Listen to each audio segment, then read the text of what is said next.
Hey guys, make sure you guys are subscribed and hit that notification bell so you never miss out on another video that we upload. बिस्मिल्लाहिर्रहमानिर्रहीम। अस्सलाम वालेकुम नाज़रीन, मोअज़्ज़ज़ नाज़रीन।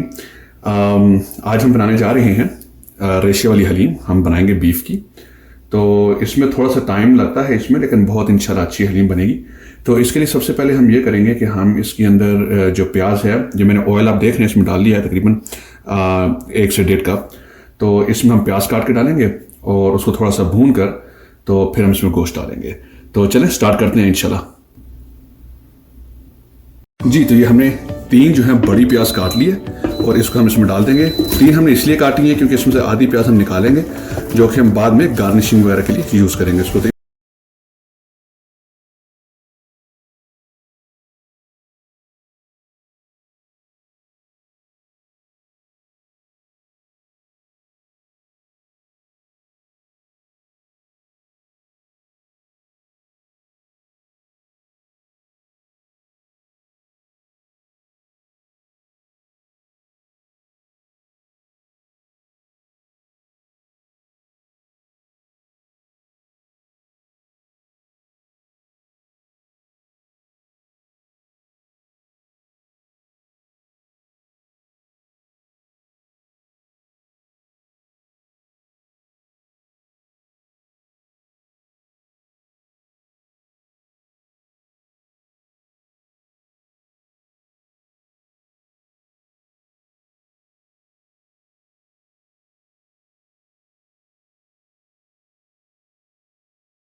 Teaspoon हम इसमें नमक डाल देंगे और अगर ये कम हुआ तो हस्बे ज़ायक़ा आप मज़ीद नमक और डाल सकते हैं।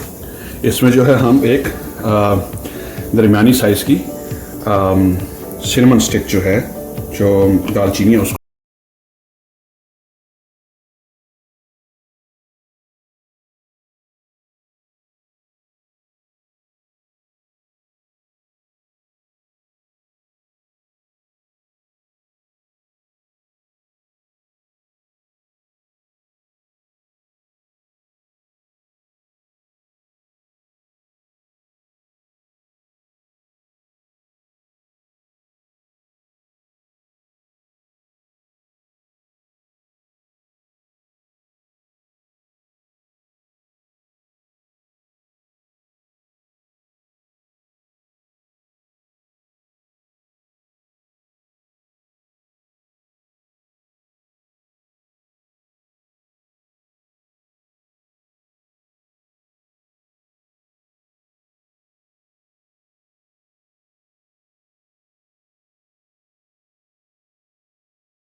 इधर हमने ये जो दालें रखी हुई थी सब, तो ये आप देख रहे हैं अच्छी तरह से बॉयल होना शुरू हो गया। अब इसको हम जो है थोड़ी देर 5-10 मिनट और भूनेंगे ऐसे, उबलने पर हिलाते रहेंगे चमचा साथ में ताकि लगे नहीं नीचे। और जैसे ही 5-7 मिनट के बाद फिर हम इसको जो है इंशाल्लाह उसके हल्की आंच पर रख के तो इसको हम 3 घंटे फिर पकाएंगे। तो बीच में हम देखते रहेंगे कि लगे नहीं नीचे और हिलाते रहेंगे बीच बीच में, लेकिन इसको पकाना हमें 3-3.5 घंटे इसको पकाना। जितना लंबा पकेगा उतनी ये अच्छी बनेगी हलीम।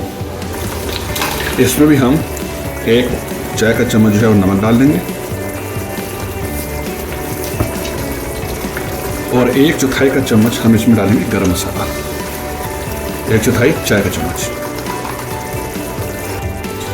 और बाकी हम इसमें डालेंगे शान का जो मसाले थे दूसरा पैकेट, वो अब इसमें हम डाल देंगे।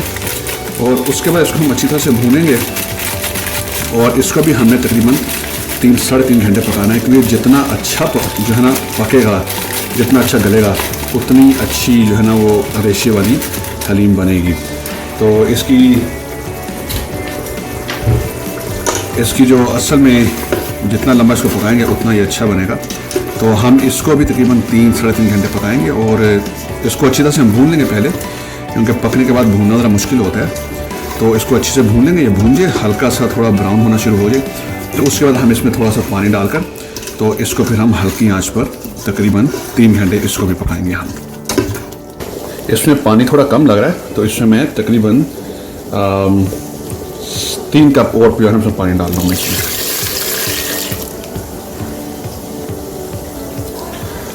तो बस अब जैसे दोबारा उबलने लगे तो 5 मिनट के बाद हम इसको हल्की आंच पर रख देंगे।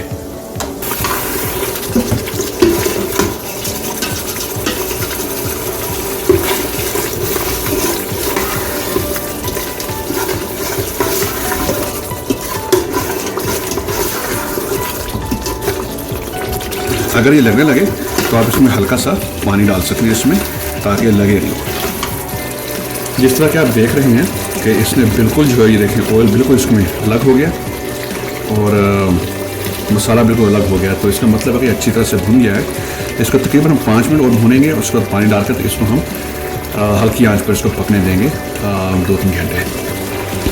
चलेंगे तो आइए अब इसमें हम जो है पानी डाल देते हैं। ये तकरीबन मेरा 4 कप पानी है, इसको हम डाल देंगे इसमें। आप देखें कितनी अच्छी तरह से जो है ना गोश्त हो गया, ये बिल्कुल ऑयल अलग हो गया इसका।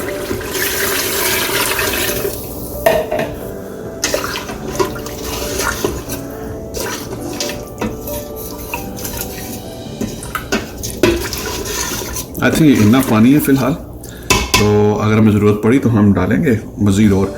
तो इसको फिलहाल हम रखते हैं 1 घंटे के लिए, उसके बाद देखने से क्या हालत होती है।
तो हम इसको थोड़ा घोट भी लेते हैं।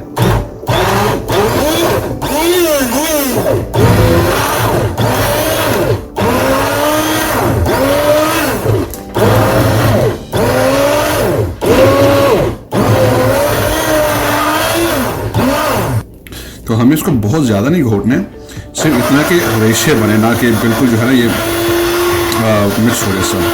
तो हमें हल्का सा इसको थोड़ा सा छोड़ना है, देखने जैसे